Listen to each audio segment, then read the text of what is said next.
नमस्कार, खबरें जारी न्यूज 24 पर मैं हूं आपके साथ मकसूद खान। साल 2024 के लोकसभा चुनाव में चौथे दौर की मतदान हो चुका है और इसी के साथ दक्षिण भारत की 131 सीटों पर भी तमाम नेताओं की राजनीतिक किस्मत ईवीएम में कैद हो गई। लेकिन सवाल यही कि 2024 के लोकसभा चुनाव में दक्षिण भारत बीजेपी या फिर इंडिया गठबंधन आखिर किसके लिए संकट मोचक साबित होगा? यह सवाल इसलिए क्योंकि उत्तर और मध्य भारत में बीजेपी सीटों के शिखर पर है, वहीं कुछ राज्यों में इंडिया गठबंधन की स्थिति मजबूत दिखाई दे रही है। लेकिन दक्षिण भारत की 131 सीटों पर बड़ा सस्पेंस है क्योंकि यहां कांग्रेस पहले के मुकाबले कमजोर हुई है, तो वहीं बीजेपी के लिए दक्षिण हमेशा से ही बड़ी चुनौती रहा है। ऐसे में 2024 के रण में कौन दक्षिण का द्वार पार करके दिल्ली के दरबार तक पहुंच जाएगा, इस सवाल ने सभी को सोचने पर मजबूर कर दिया है। ऐसे में आज देखिए दक्षिण से किसे मिलेगा उत्तर।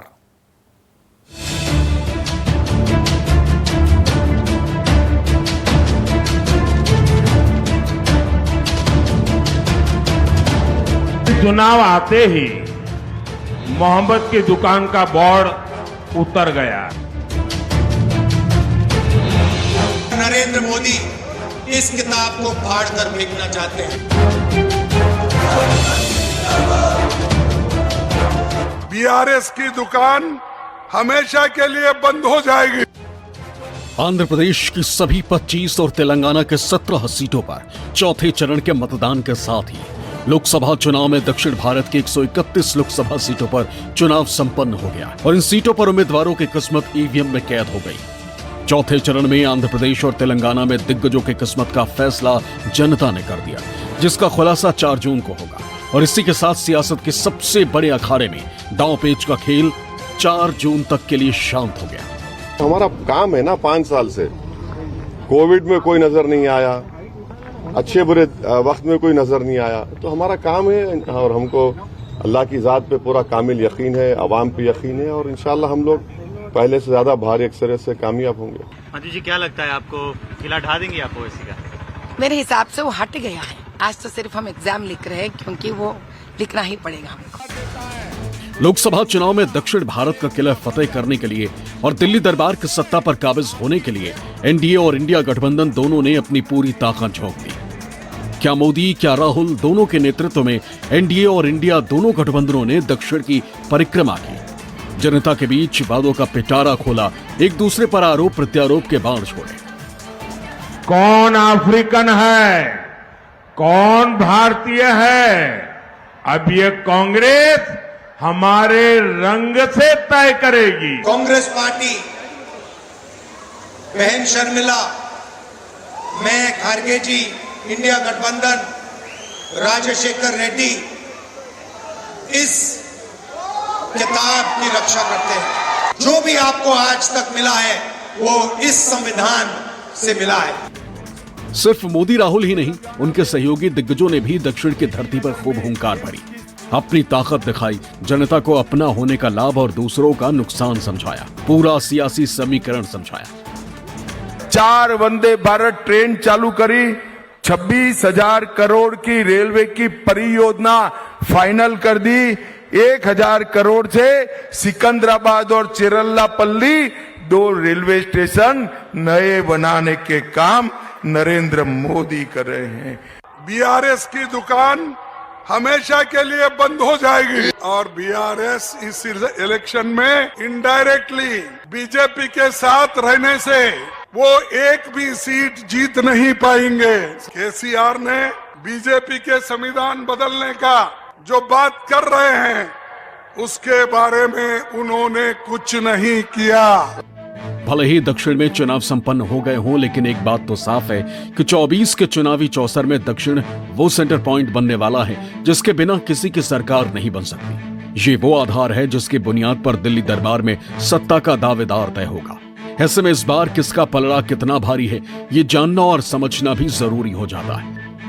दक्षिण के 5 राज्यों और 2 केंद्र शासित प्रदेश को मिलाकर कुल 131 लोकसभा की सीटें आती हैं, जिसमें कर्नाटक में 28, तेलंगाना में 17, तमिलनाडु में 39, आंध्र प्रदेश में 25, केरल में 20, पुडुचेरी की 1 और लक्षद्वीप की 1 सीट आती है। बहुत बीजेपी उत्तर भारत के मुकाबले दक्षिण भारत में बेहद कमजोर नजर आती है। यही वजह है कि इस बार बीजेपी ने दक्षिण भारत पर अपना पूरा जोर लगाया। वहीं विपक्षी इंडिया गठबंधन को लीड कर रही कांग्रेस को उत्तर भारत के मुकाबले दक्षिण भारत से ज्यादा उम्मीद है। ऐसे में अगर आंकड़ों पर गौर करें तो दक्षिण भारत में कुल 131 सीटें आती हैं, जिनमें से 30 सीटों पर फिलहाल बीजेपी का कब्जा है। वहीं कांग्रेस के पास 27 सीटें। यहां क्षेत्रीय दलों का बोलबाला है और उन्होंने 74 सीटों पर कब्जा जमाया। लेकिन 2019 के मुकाबले 2024 में वक्त और हालात दोनों बदले। समय के साथ जहां बीजेपी ने दक्षिण भारत में अपनी सक्रियता बढ़ाई है, तो वहीं दक्षिण के कर्नाटक और तेलंगाना जैसे राज्यों में क्षेत्रीय दलों का प्रभाव कम हुआ है। हालांकि अगर पूरे दक्षिण भारत पर फोकस करें तो क्षेत्रीय दल आज भी किंग मेकर की भूमिका में है। ऐसे में सवाल उठता है कि आखिर लोकसभा में जीत का सपना देख रही बीजेपी और कांग्रेस बिना क्षेत्रीय दलों के समर्थन के क्या दक्षिण की परिक्रमा पूरी कर पाएंगे? बात की जाए जहां आज तेलंगाना और आंध्र प्रदेश की, वो एक बहुत महत्वपूर्ण चुनाव है, क्योंकि बीजेपी के लिए जहां उतना ही कठिन था तेलंगाना में अपनी पकड़ बनाना, वहीं कांग्रेस जो कि पिछले 2 चुनावों में लगातार तेलंगाना और आंध्र प्रदेश में साफ होती आई है, उसको उम्मीद है कि शायद इस बार वह बेहतर परफॉर्मेंस कर सकेगी। कांटे की टक्कर है इन राज्यों में, हालांकि बीजेपी के लिए थोड़ा मुश्किल है, एडवांटेज इंडी जरूर है। 2024 में दक्षिण से एनडीए और इंडिया दोनों गठबंधनों को उम्मीद है, लेकिन कर्नाटक को छोड़ दे बाकी सभी राज्यों और केंद्र शासित प्रदेशों में 2019 के मुकाबले वोटिंग परसेंटेज घटा है, जिससे पार्टियों का टेंशन का मीटर अप हो गया, क्योंकि मतदाताओं का वोटिंग के लिए ना आना सीटों के नतीजों पर बड़ा असर डालता है। आंकड़ों पर गौर करें तो इस बार कर्नाटक में 70.7% लोगों ने अपने मताधिकार का इस्तेमाल किया। वहीं 2019 में कर्नाटक में 68.81% वोटिंग हुई थी, यानी 1.89% इस बार ज्यादा हुई। वहीं तेलंगाना की बात करें तो शाम 5 बजे तक तेलंगाना में 61.16% वोटिंग हुई। वहीं 2019 में 62.77% वोटिंग हुई, यानी इस बार 1.61% वोटिंग कम हुई। आंध्र प्रदेश में शाम 5 बजे तक 68.4% वोटिंग हुई। वहीं 2019 में 80.34% वोटिंग हुई थी, यानी इस बार 12.34% कम लोगों ने वोट किया। केरल में इस बार 71.27%, तो 2019 में 77.84% वोटिंग हुई थी। तमिलनाडु में इस बार 69.72%, वहीं 2019 में 72.46% वोटिंग हुई थी। पुडुचेरी में इस बार 78.90% वोटिंग हुई है, वहीं 2019 में 81.25% वोटिंग हुई थी, यानी 2.35% वोटिंग प्रतिशत घटा। वहीं लक्षद्वीप में इस बार 84.16% वोटिंग हुई, वहीं 85.21% 2019 में हुई थी, यानी 1.06% प्रतिशत वोटिंग का घटा। सबसे पहले बात आंध्र प्रदेश की करें तो यहां चौथे चरण में 25 की 25 लोकसभा सीटों पर मतदान संपन्न हो गया। इस बार यहां मुकाबला एनडीए इंडिया गठबंधन के बीच नहीं, बल्कि सही मायनों में यहां लड़ाई 2 क्षेत्रीय दलों के बीच है, और वो है चंद्रबाबू नायडू की टीडीपी और जगनमोहन रेड्डी की वाईएसआरसी के बीच।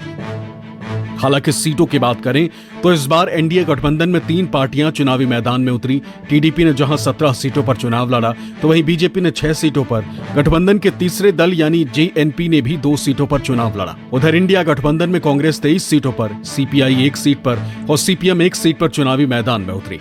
वहीं जगनमोहन रेड्डी की वाईएसआरसी ने किसी से गठबंधन नहीं किया और वो अकेले ही चुनावी मैदान में उतरे। 2019 के लोकसभा चुनाव में वाईएसआर कांग्रेस ने 22 और टीडीपी ने 3 सीटें जीती थी, यानी यहां राष्ट्रीय दलों को जनता ने नकार दिया। ऐसे में इस बार पीएम मोदी ने आंध्र की धरती पर कई रैलियां की, खुद के साथ साथ पार्टियों को जीवंत करने की कोशिश की, लेकिन माना जाता है कि यहां का वोट बैंक हमेशा से टीडीपी और वाईएसआर कांग्रेस के इर्द गिर्द ही घूमता नजर आता है। 2019 में अगड़ी जाति के 57% वोटर्स ने टीडीपी को वोट किया, तो वहीं 29% अगड़ी जाति के वोटर्स ने वाईएसआर कांग्रेस पर भरोसा जताया। वहीं रेड्डी समाज के 8% लोगों ने चंद्रबाबू नायडू की टीडीपी को वोट किया, तो वहीं 86% लोगों ने जगनमोहन रेड्डी की वाईएसआर कांग्रेस को अपना समर्थन दिया। वहीं कम्मा समाज की बात करें तो 61% ने टीडीपी को वोट किया, तो वहीं 34% ने वाईएसआरसी को। कापू के 47% लोगों ने टीडीपी को तो 19% लोगों ने YSRC को वोट किया। ओबीसी 46%, टीडीपी के साथ तो 41% YSRC के साथ, एससी 31% टीडीपी के साथ तो 64% YSR के साथ, एसटी 14% टीडीपी के साथ तो 86% YSR कांग्रेस के साथ खड़ा नजर आया। वहीं मुस्लिम 46% टीडीपी के साथ तो वही 49% YSRC के साथ। वहीं तेलंगाना की बात करें तो तेलंगाना में आंध्रा के उलट स्थिति है, क्योंकि यहां समय के साथ क्षेत्रीय दल सिमटते और राष्ट्रीय दल हावी होते जा रहे हैं। विधानसभा चुनाव में केसीआर के बीआरएस के पस्त होने और कांग्रेस के उभरने से तेलंगाना का राजनीतिक चरित्र बदल गया। राज्य की सत्ता में पहली बार कांग्रेस आने के बाद से भाजपा की जमीन भी उर्वरा होती जा रही, जिससे 2024 का चुनाव यहां बीजेपी बनाम कांग्रेस नजर आता है। 2019 के आंकड़ों पर गौर करें तो तेलंगाना के 17 लोकसभा सीटों में से बीआरएस 9, एनडीए 4, कांग्रेस 3, एआईएमआईएम को 1 सीट मिली थी। हैदराबाद में भाजपा और कांग्रेस के कार्यकर्ताओं का जोश देखने लायक है। वहीं बीआरएस के खेमे का सन्नाटा बताता है कि राज्य की सत्ता से बेदखल होने के बाद तीसरी ताकत को टिके रहने के लिए कड़ी मशक्कत करनी पड़ रही है। बीआरएस की कमजोरियां धीरे धीरे बेपर्दा होने लगी।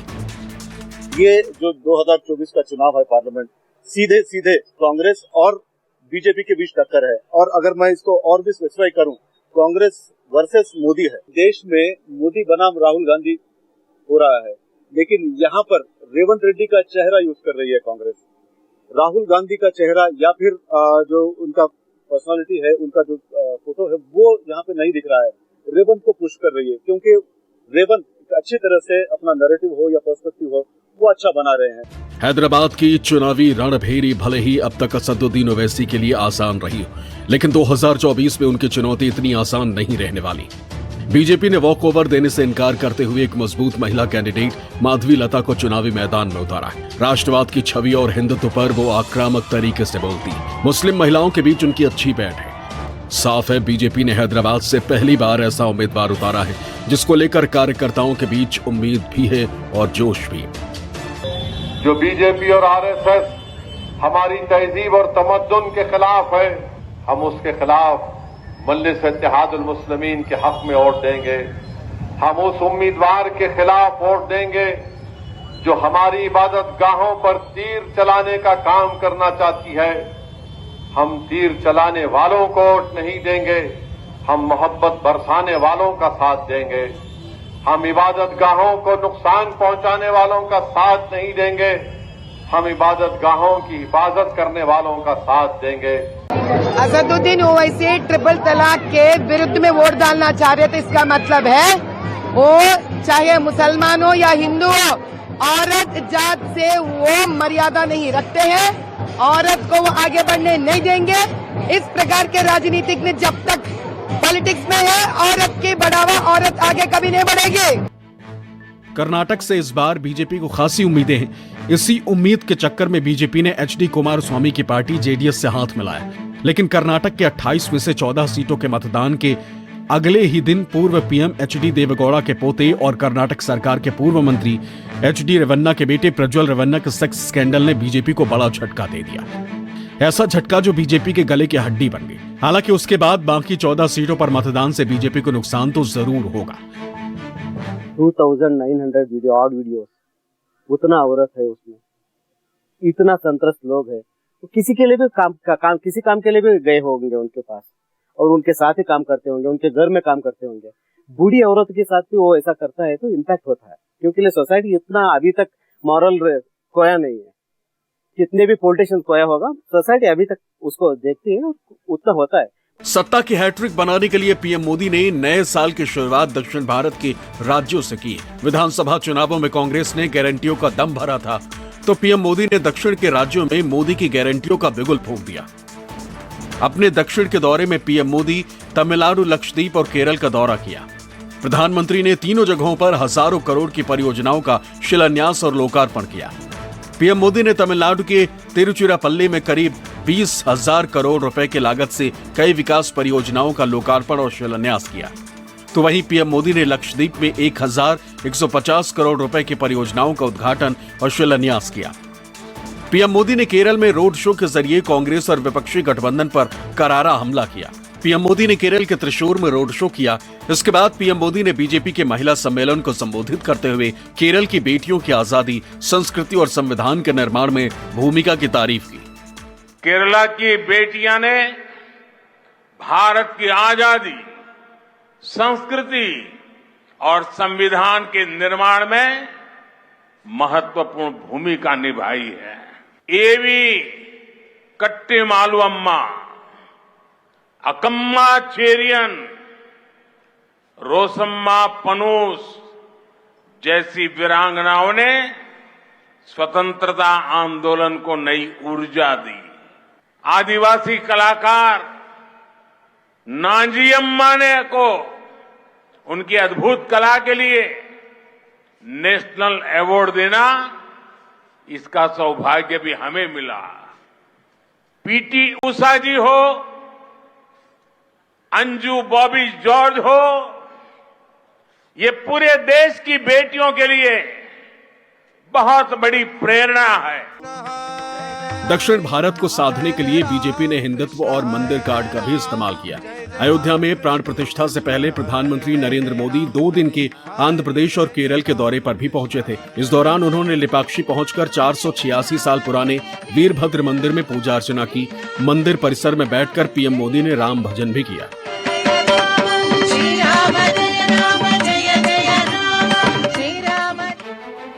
इस संभावना से इनकार नहीं किया जा सकता है कि लोकसभा चुनाव में उत्तर भारत के कुछ राज्यों में बीजेपी की सीटें कम हो सकती हैं। ऐसे में उस नुकसान की भरपाई सिर्फ दक्षिण भारत के राज्यों से ही हो सकती है।